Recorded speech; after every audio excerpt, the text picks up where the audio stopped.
Снимайте паранджу. Откройте лица. Товарищи женщины, почему вы молчите? Сегодня же ваш день, 8 марта.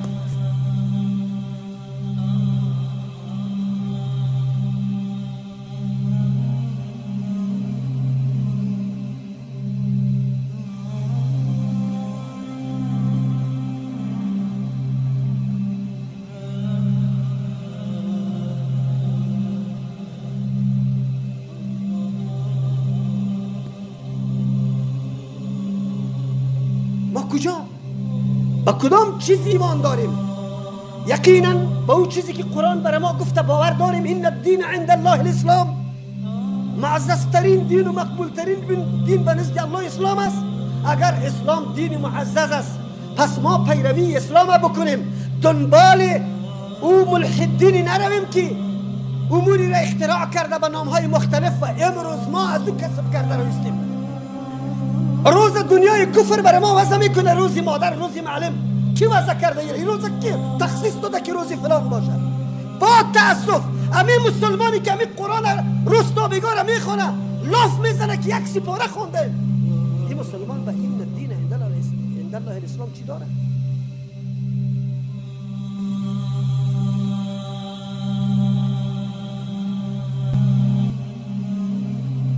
ما دنبال عیدای کفار بگردیم، جشنای کفار بگردیم. اگر من باور به قرآن دارم، باور به آیت قرآن دارم، اسلام پیشم عزیز باشه، دین اسلام عزت داشته باشه، گنجایش باقی میمانه که من برم روزای کریسمس و روزای عید مجوس و عید نصارا را از یهود از هندوها را تجلیل کنم، تحفه بدم به مردم و را تعظیم کنم که روز خوشی است. این موضوع را باز به خاطر میگم با وصف که نوروز تیر شده، اما ملحدین و کجروها بسیار گپا را تا و بالا میکنه در صفحات اجتماعی، در رسانه های اجتماعی.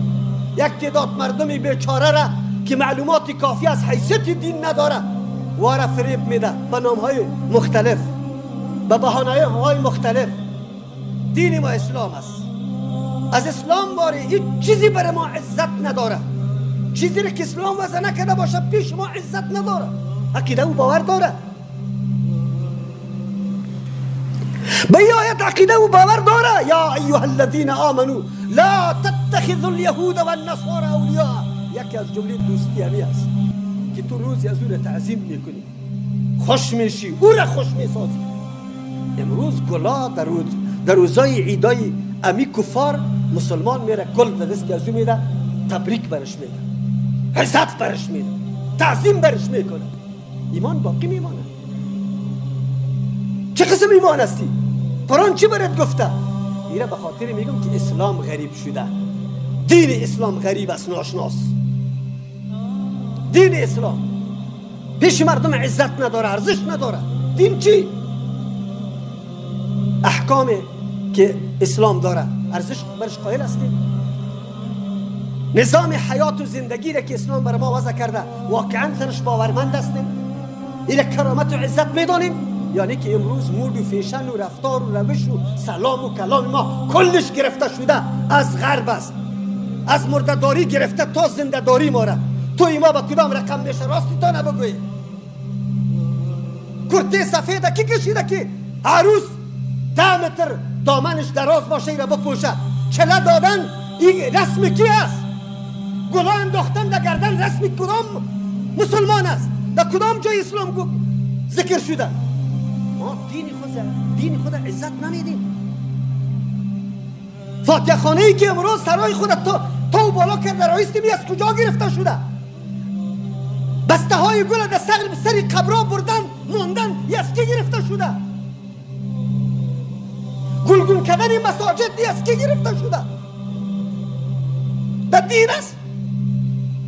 مزار جور کردن، گنبد جور کردن، قشنگ معماری کردن از کی گرفته شده؟ در دین است. اگر در دین است یک عالم بفرماید که در دین هست میگه پیش ما دین اهمیت داره، دین حیثیت داره، دین ما عزت داره. ما به می دین خود عزتمند هستیم، میپنداریم خدا. کجا رفته رویستیم؟